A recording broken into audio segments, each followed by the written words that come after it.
Hi, Lyssa here. I want to just share with you quickly the after conversation of a coaching conversation where I discuss with the client the difference between coaching, consulting, and therapy. I hope you enjoy the conversation. What is your experience of the difference between coaching, consulting, and therapy as a result of this experience? So I have had some therapy, not like extensive amounts of it. Um, and so that means I don't have like a huge sample size, but I feel like at least my experience with therapy, right? They let me talk a lot. Mhm. They let me talk a lot. And so maybe I wasn't as focused as I could have been. Um, but we talked a lot about things that had happened and in therapy, like, we focused on wounds, like active things that um like things that I wasn't necessarily afraid to share, but I make, it's my habit. I don't share wounds with people because it's not their job to bear my wounds. But that's what a therapist is there for, so maybe that's why they let me ramble, to get it all out and purge. um Consulting, or that type of so-called business coaching experience that I've had that was actually consulting. They talk a lot. They talk a lot. And they will tell you, like, oh, you're not doing something that's like I've talked about imposter syndrome before, and I've been told that's a limiting belief. That's and I'm like, oh, okay. Limiting belief, you know.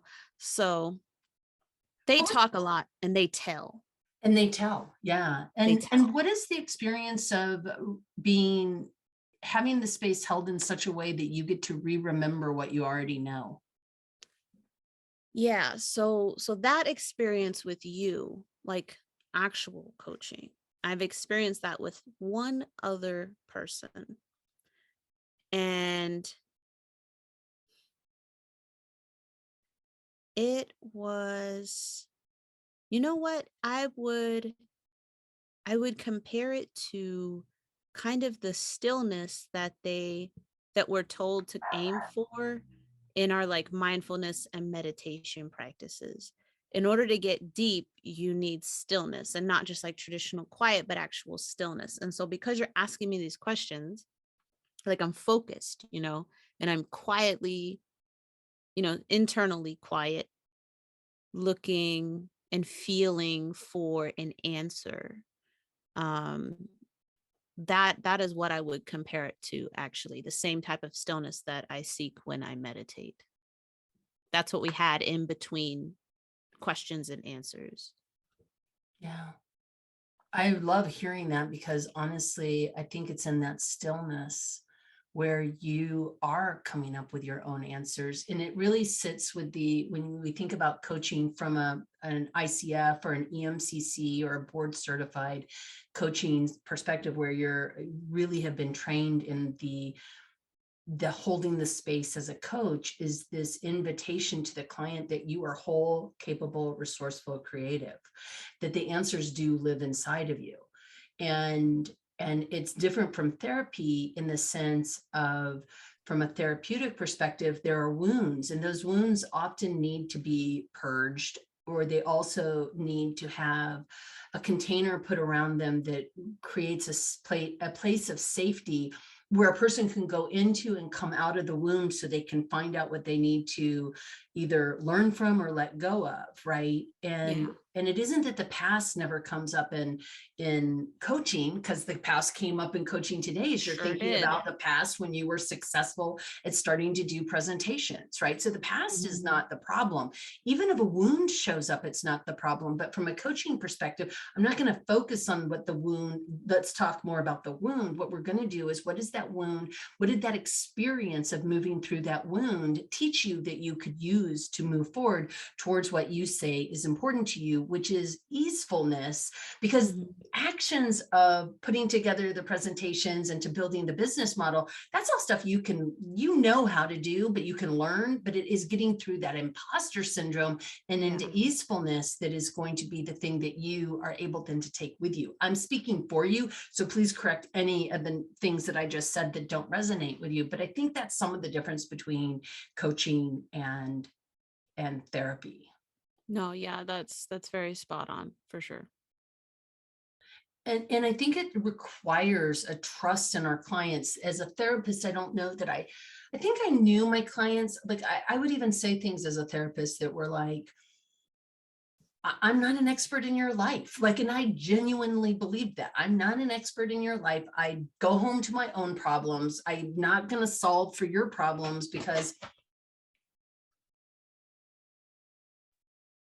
of a little dog that keeps running in and out of the house, Mm. but I'm not going to solve for your problems because I don't know what the solution needs to be, because what would work for me may not be useful for you. So there's an element of that in good therapy also, where a therapist isn't Mhm. telling the client what they need to do, but there's a lot more psychoeducation that happens in therapy also around mindfulness, around creating visualizations of safe spaces so that the person is creating containers that they can put the wound into and then take it out for therapy, but it's not running their entire life, right? To looking at Yeah. those different parts of ourselves that are the inner critic or the child or the rebellious teenager. Like, we might go a lot deeper into that kind of work as we're trying Mhm. to help a person to create the internal structure to be able to even recognize that they are here now, that they are safe here now, and that they have an opportunity to move forward, which is where therapy shines, and is so incredibly impactful and useful. And coaching really takes somebody who is whole, capable, resourceful, creative, and trusts them that they're whole, capable, resourceful, creative, Right. holds the space of curiosity, but also gets clarity. Like in the coaching demonstration, I asked you what you would have by the end, and you came to easefulness, Mhm. right? You made up a word, Yeah. right? And Yeah. so then that became the container from this towards that. And then Mhm. all of my inquiries are not directing you towards that. You already directed me towards that. But what is the relation between what you're asking or sharing or saying to yourself and this easefulness that you Mhm. say is important to you? And so that's how the coach supports the client and doesn't get accidentally into therapy role. Mhm. I'm not accidentally telling you how you need to move into easefulness, right? Yeah. And if the past came up, it comes up. It doesn't matter. That's great. You brought it forward, then we can use it. And what do you need to move towards easefulness, Right. right? But we Right. have an anchor of where we're going. We have a sense of a map, and we get to explore all over the place. It's a big map. It can go Mhm. anywhere, but it's always also coming back towards what you said was important to you. And I think good therapists would benefit from being good coaches. I think that coaching holds a space that is very similar to some therapeutic modalities. I'm thinking of, some of the structured conversations in clean language, which is a therapeutic process. Also, clean language is a really useful skill set for people so that we can neutralize rather than lead people towards a specific outcome. We Mhm. neutralize our inquiry, which is why I use words like easefulness when clients bring them forward, because I don't need to know exactly what it means to you, but you brought it forward, so I know it's important and it means what it means to you. And I'm not telling you, oh, easefulness, you just like, that's that relaxing feel. Like, I don't know. Right. So I don't put my agenda or my bias or my assumption onto it. I hold the space cleanly. There's also there's a way of inquiry that is often used in addiction, and I'm forgetting the name of it right now, where the coach really gets the client to name what's important to them. And I'll remember it before our next conversation when we're talking about this. Mhm. But it is that place where we are we are really holding the space for the client to name and have agency and determination about what's important to them and where they want to explore, which is why when you download a bunch of information, I don't say, do you want to talk about this or that? I say, out of everything that you just brought forward, what's important to explore, right? Yeah. And you've again got agency to direct us through the conversation versus me directing you. Agency. Yeah, interesting, isn't it?